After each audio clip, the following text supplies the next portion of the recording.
매주 다른 컨셉으로 제대로 썰을 풀어보는 시간입니다. 궁금한 썰명회. 오늘은요, 국민의 관심이 크게 쏠려있는 항저우 아시안게임으로 가보겠습니다. 모레 폐막을 앞두고 막바지 메달 경쟁이 펼쳐지고 있는데요. 그중에서도 내일 결승전 치르는 야구와 축구 이야기 두 분의 전문가 모시고 풀어보려고 합니다. 대한축구협회 부회장 한준희 부회장님 오셨습니다. 안녕하세요. 네, 저 부회장이라고 너무 축혀 세워주지 마시기를 바라겠습니다. 네. 아니 부회장님이시잖아요. 네, 그렇긴 합니다. 네. 예, 야구 전문 기자 출신이시죠. 최민규 한국야구학회 이사님 안녕하세요. 네, 반갑습니다. 네네. 아유 반팔을 입고 오셨어요. 아직까지 청춘인가 봐요. 아 그러니까요. 자. 축구와 야구 전문가시지만 다른 종목들 경기도 자주 보시죠. 뭐 어느 종목 경기 인상적으로 보셨어요? 요즘 축구가 각종 축구가 하도 많아가지고 제가 아시안 게임을 많이는 못 봤는데 네네. 그래도 좀 관심이 있었던 거는 e스포츠랑 바둑인 것 같습니다. 아 그러시죠. 네. 예, e스포츠 저는 저 어렸을 때 했던 스트리트 파이터. 네. 그게 가장 인상이 깊었어요. 예. 거기서 이제 금메달 따신 그 김관우 선수, 예. 네, 그분이 40대 중반이신데, 그러니까요. 네, 그 어릴 때부터 오락한다고 얼마나 부모님한테 혼났을까마는 결국은 금빛으로 마무리를 했습니다. 딱 그 생각이 들더라고요. 어렸을 때 오락실 다닌다고 얼마나 혼났을까. 40대 중반에 그 연배에서 싶은데, 야, 또 우리 최민규 이사님은 어떤 게임 좀 보셨어요? 수영을 굉장히 인상적으로 봤습니다. 수영, 예, 인상적이었습니다. 예, 역대 이제 가장 큰 성과를 거뒀는데 전문가분들한테 물어보니까 앞으로 한국 수영이 더 전망이 밝다고 그래요. 네, 왜냐하면 황금 세대. 예, 선수들이 이제 계속 늘어나고 있는데 네. 2014년에 등록 선수가 3,759명이었습니다. 네네. 그런데 올해는 5,713명으로 어이구. 50% 증가했거든요. 네네. 근데 여기는 좀 가슴 아픈 배경이 있습니다. 2014년에 세월호 참사가 있었습니다. 그리고 그 뒤로 학교에서 수영 교육을 생존 수영 교육을 강화를 했어요. 그래서 요즘은 한 해 100만 명 정도 된 학생들이 이제 수영을 하고 그리고 이제 수영장도 많이 늘어났는데 일본이 이제 비슷하거든요. 일본이 55년도에 그 수학여행 가는 학생들이 100명 정도가 이 물에 빠져 사망한 적이 있었어요. 네네. 그때부터 생존 수영 시작했죠, 일본도. 그렇죠. 예. 그래서 이런 어떤 스포츠 성과 뒤에는 좀 가슴 아픈 배경이 있다는 거를 좀 인식을 했으면 좋겠습니다. 황금 세대가 그냥 나온 건 또 아니군요. 좀 뭐 가슴 아픈 이유로 시작을 했지만 이래서 수영 저변이 좀 넓어졌다. 저도 사실 수영을 좋아해갖고 저는 저 스스로 수영을 하는 걸 좋아해서 보는 것도 재밌긴 한데 보면서 이야 대단하다 너무 멋지더라고요. 예. 자 축구 야구 얘기 바로 들어가 보도록 하겠습니다. 내일이 둘 다 결승이 있어요. 그나마 야구는 7시 축구는 9시. 야구 2시간 만에 안 끝났는데 2시간 만에 좀 끝내주시면은 정말 황금 시간대를 제대로 분할할 수 있지 않을까. 네. 그러니까요. 한 6시부터 시작하면 맞을 것 같긴 한데. 투수전 가능성이 있기 때문에 아마 그렇게 길지는 않을 거예요. 투수전 가능성 그렇죠. 예상하신다. 점 스코어가 많이 날 경기는 아닐 것 같아요. 네. 네네. 자, 두 분은 우리 대표님이 각각 무슨 메달을 딸 것이냐 예상 결론부터 한번 듣고 시작을 할까요? 모든 올림픽이나 아시안 게임 같은 종합 대회는 예. 사실 참가 자체가 소중한 거고요. 네네. 뭐 4등이 됐든 동메달이 됐든 은메달이 됐든 모두 소중한 건 사실입니다. 네. 그러나 뭐 야구도 마찬가지겠지만 축구와 야구는 금메달 이외에는 사실 생각하기가 조금 어렵지 않나. 네, 그것은 국민 여러분들께서 또 특히 그렇게 생각을 하실 겁니다. 네네. 최민규 이사님은 저 SNS에 봤는데 그 대만이랑 0대4로 진 걸 보고 SNS에 동메달 예상했는데 은메달 플러스 알파로 예상치를 상향한다 이렇게 얘기를 하셨어요. 네, 그랬습니다. 이게 지금 어떻습니까? 은메달 플러스 알파면은 금메달밖에 없잖아요. 플러스라는 얘기는 은메달 또는 금메달이라는 얘기인데 예. 하나 목표는 달성을 갖고요. 금메달 충분히 가능할 것 같습니다. 대만이 약점이 있거든요. 약점이 있습니까? 선수 24명 중에 7명이 사회인 야구 선수예요. 그래요? 그래서 이제 그 선수들은 사실 좀 동남아 팀이라든지 중국전에 투입을 하고 가장 중요한 일본과 한국전에는 이제 그 주력 선수들 낸다인데 되게 재밌는 운영을 했네요. 그런데 투수가 7명인데 이번 대회는 일주일 기간 6경기를 치르거든요. 그래서 사실은 이제 굉장히 운영이 어려운데 이 중국 때문에 큰일 났어요. 중국이 예선에서 그러니까 조별리그에서 일본을 꺾는 이변을 일으켰습니다. 그렇죠, 그때. 그러니까 중국 경기가 쉬어갈 수 없는 경기가 됐거든요. 아, 사회인 야구팀을 투입을 할 수가 없었다. 대만이 중국 경기에서. 그래서 실제로 대만에서 가장 좋은 투수가 구렌리앙이라는 투수인데 예. 양상문 감독 이야기로 아우 저 친구는 우리나라 프로 외국인 선수로 데려와도 된다고 하더라고요. 근데 그 선수가 그 이번 중국대에 나와서 공 39개를 던졌어요. 절대적으로 많지는 않은데 이 선수가 3월이랑 7월에 부상을 한 번씩 당했거든요. 네네네. 조금 이제 불안합니다. 그리고 뭐 1차전에서 우리가 지긴 했지만 네. 경기 내용은 저는 비슷했다라고 생각을 하고요. 네. 그리고 일단 대만에서 가장 좋은 투수 2명을 봤는데 그 투수들이 또 나오거든요. 네. 일단 한 번 본 상대이기 때문에 뭐 이번에는 설력이 가능하지 않을까 생각합니다. 대만 되게 재밌게 운영했네요. 약체한테는 사회인 야구 선수를, 한국이나 한국 등 이제 강한 팀한테는 프로야구 경험이 있는 선수들을, 프로야구 선수들을 미국 메이저리그 마이너리그에 있는 선수들을 주로 이렇게 보냈더라고요. 축구에서 우리가 상대할 일본도 네네. 선수 운영은 비슷했습니다. 일본은 전체적으로 우리보다 한 게임 적게 했거든요. 네네. 일본 조가 우리 조보다 한 팀이 적었기 때문에 전체적으로 우리는 6경기, 일본은 5경기를 치렀는데 네. 그 가운데 일본은 홍콩전과 미얀마전에서는 로테이션을 대폭 가동을 했고요. 네. 북한, 팔레스타인, 카타르전에서 나왔던 member들이 대체로 일본의 주전이다 이렇게 보시면 되겠습니다. 아, 그렇군요. 자, 그러면 본격적으로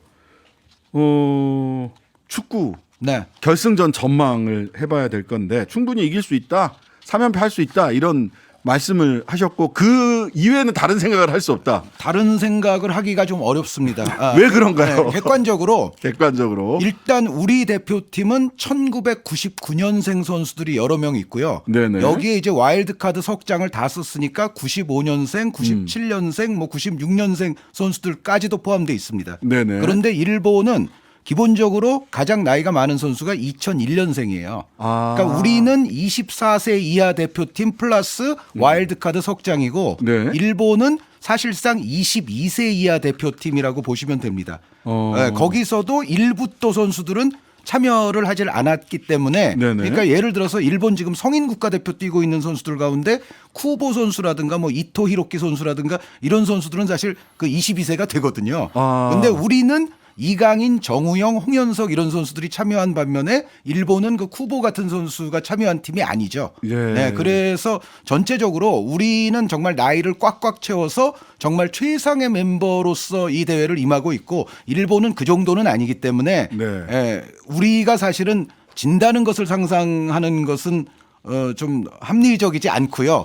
그러나 축구라는 이 경기 자체가 뭐 여기 변호사님 뭐 기자님도 잘 아시겠지만 사실 뭐 전력이 좀 우세하다고 해서 10경기를 해서 10경기 다 이길 수 있는 건 아닙니다. 네. 네, 확률적으로 일본도 우리를 꺾을 가능성은 존재하기는 하지만 그래도 우리가 액면가로 일단 멤버 구성에서 앞선다 이렇게 봐야 될 것 같습니다. 근데 이제 우즈베키스탄하고 준결승전 할 때 엄원상 선수가 네네. 중간에 좀 버티려고 하다가 결국은 교체가 됐잖아요. 그래서 엄원상 선수 결승전에 어떻게 나올 수 있나요? 어떤가요? 엄원상 선수는 이제 발목 염좌라고 하는 것 같은데요. 예.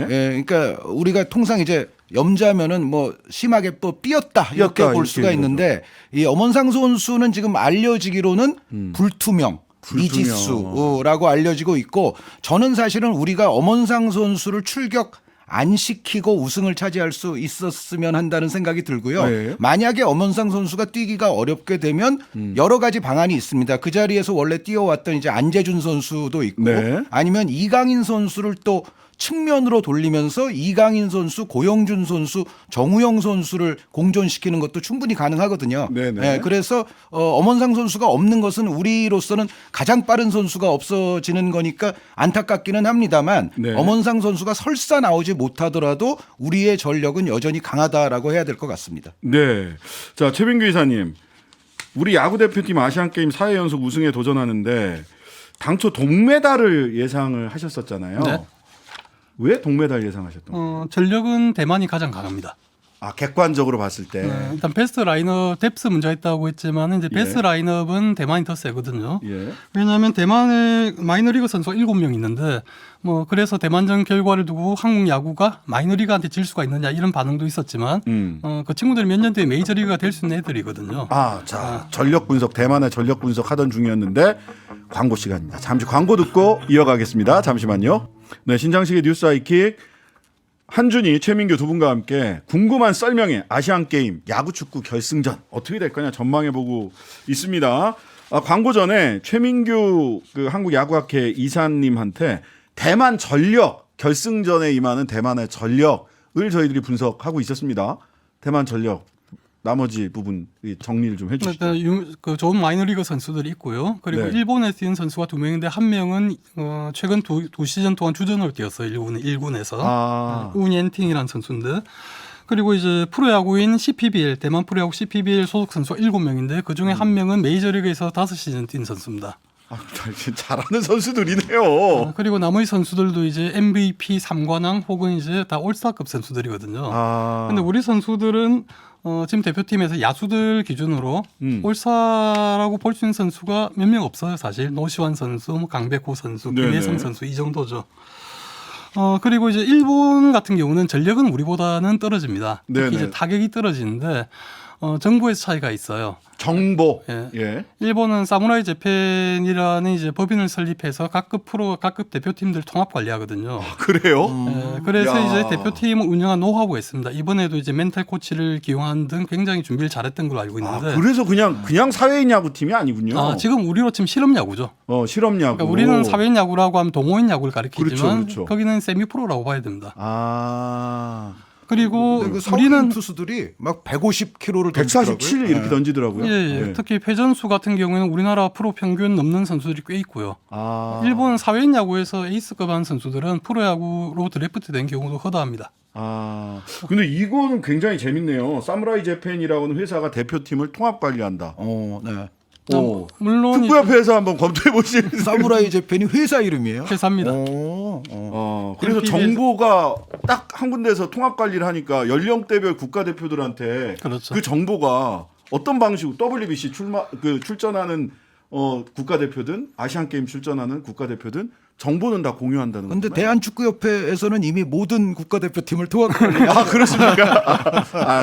죄송합니다. 제가 푸갈못이 아는 척했다가 자. 그 대만과 일본이 왜 잘했는지에 대해서 사회인 야구한테 한국이 2대0으로밖에 못 이겼어? 야 9회 초 가슴 졸여서 못 보겠다.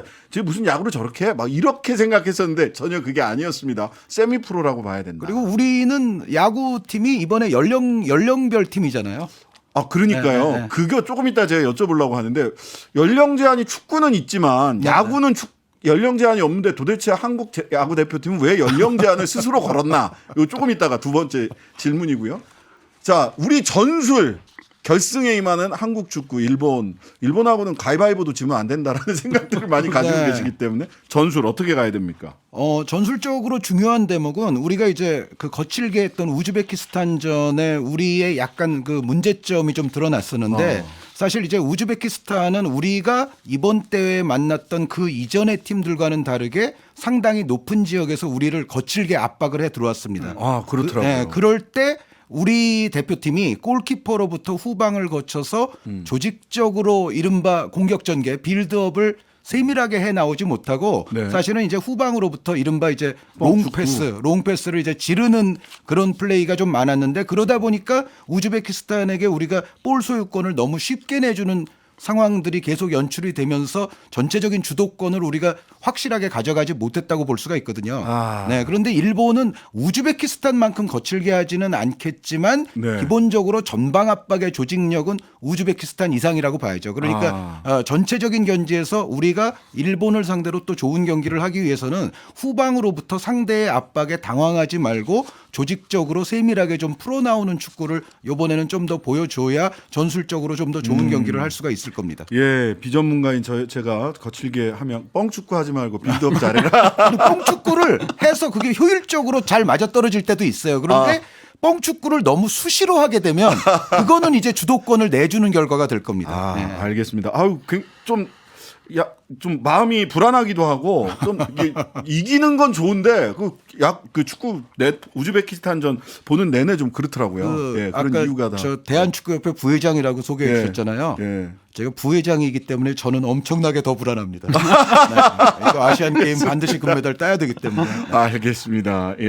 해설위원이 아니라 부회장이시기 때문에 자 최민규 이사님 아까 질문인데요. 왜 스스로 연령 제한을 준 겁니까? KBO는 국제대 경쟁력 강화를 위해서라고 이야기를 하는데 야구는 이제 축구만큼 국제대회가 많은 경기가 아니지 않습니까? 네네. 그렇기 때문에 이제 아시안 게임처럼 약간 경쟁의 수준 질이 떨어지는 그 레벨이 떨어지는 데에서는 젊은 유망주들을 기용해서 국제대 경험을 쌓게 한다. 이런 취지인데 외부적인 이유가 있어요. 네. 2018년 아시안 게임에서 한국이 금메달을 땄지만은 엄청나게 비난을 받았습니다. 그때 예. 가장 큰 이겼지만 못 싸웠다. 참 이제 젖장사가 아니라. 야구와 축구가 갖고 있는 이제 어려운 점인데 그때 대만한테 그때는 대만이 전원 사회인 야구 선수들 내보냈거든요. 그런데 졌어요. 사이드암 투수가 기가 막힌 공을 던져가지고. 그래서 이제 비난 여론이 엄청났습니다. 그리고 그 결과로 대회가 끝난 다음에 그 국회에 선동열 감독, 그 다음에 네. 정운찬 당시 총재가 거의 끌려가다시피 했어요. 왜 네. 이렇게 못했냐. 네. 근데 그게 이제 여론이 야구 팬들이 이제 화를 냈던 지점은 두 가지예요. 첫 번째 졌다, 못했다. 못했다. 금메달은 땄지만. 두 번째 야구 선수들은 병역 혜택을 너무 날로 먹는다. 그래서 그런데 이제 그래서 이렇게 했는데 그러면 이게 어떤 결과가 됐냐면 첫 번째 자 더 약한 팀이 구성됐으니까는 졸전할 가능성이 높아졌죠. 그렇죠. 그다음 두 번째 그래서 24세 이번 대표팀은 거의 다 병역 미필 선수들이거든요. 그러니까요. 그 문자 그대로 병역 면제를 노리는 팀이 돼버린 겁니다. 그러니까 저는 물론 이제 아시안 게임이라는 게 이러한 대회가 이제 우리나라보다 경쟁이 떨어진 팀들이 많긴 하지만 네. 스포츠는 가장 강한 팀을 구성하는 게 기본 아니겠습니까? 그리고 한국 야구가 2019년에 아시아 야구 선수권이라는 대회가 있습니다. 그 대회에는 보통 프로 2군들이 갔는데 비슷한 논리로 아시안 게임에 젊은 프로 선수들이 가니까 이 대회는 대학 선수들 내보내 이렇게 됐어요. 그 결과 중국한테 2번 다졌습니다. 네. 그러니까 이제 이것은 어떻게 보면 이제 자존망대, 한국이 우리를 너무 한국 사람들이 한국 야구를 너무 과대평가했다. 네, 이런 네, 결과가 아닐까. 그리고 그때 이제 여러 국회의원들이 이제 좀 이상한 질문에서 이제 비난도 많이 받았는데, 네. 그래서 저는 좀 보기가 안 좋더라고요. 어떤 대중들의 분노에 편성해서 대중에 아부하면서 어떤 자기들이 이익을 노리는 뭐 그런 게 아닐까라고 싶어서 굉장히 불쾌했습니다. 지금 저 최민규 이사님 말씀을 들으니까 네네. 축구는 참 다행이다. 다행이에요. 축구는 아예 규정적으로 연령 제한 대회이기 때문에 그러니까요. 네, 매우 다행이다라는 생각이 지금 들고 있습니다. 네. 역시 부회장님이시라서. 굳이 뭐 우리만 연령 제한 안 해도 예, 다 예. 어차피 연령 제한 대회니까요. 예.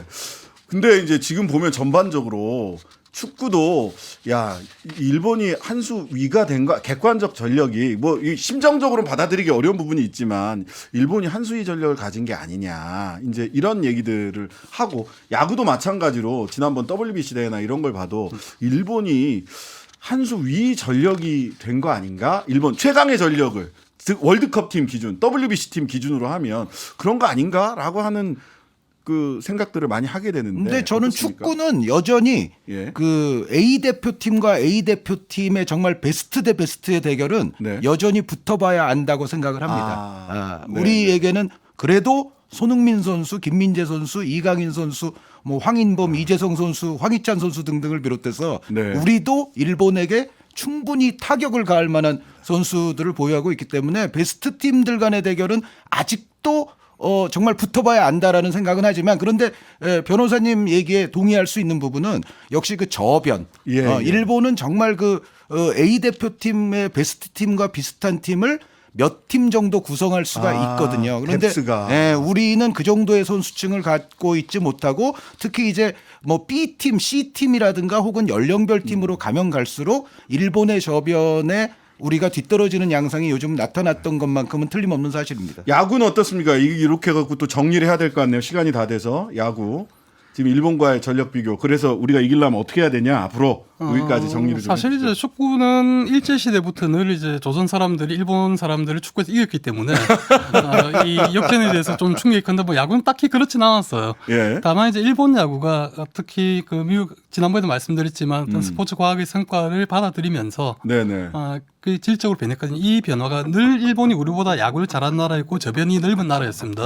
하지만 최근 10년 사이에 일어나고 있는 변화가 있다는 거예요. 네. 그리고 그거를 파악을 해야 되는데 제가 지난 WBC가 끝난 다음에 그 야구인들 일부가 그런 정리해 주셔야 될 것 같습니다. 예. 간단히 그 공부를 잘 못해서 지금 성적이 안 좋은 겁니다. 그러면은 알겠습니다. 공부를 열심히 해야 됩니다. 야구를 기초부터 잘해야 된다. 예, 지금까지 최민규 한국야구학회 이사, 한준희 대한축구협회 부회장 두 분과 함께했습니다. 감사합니다. 감사합니다. 하루 종일 기다려지는 진짜 시사. 평일 저녁 6시 5분 신장식의 뉴스 하이킥.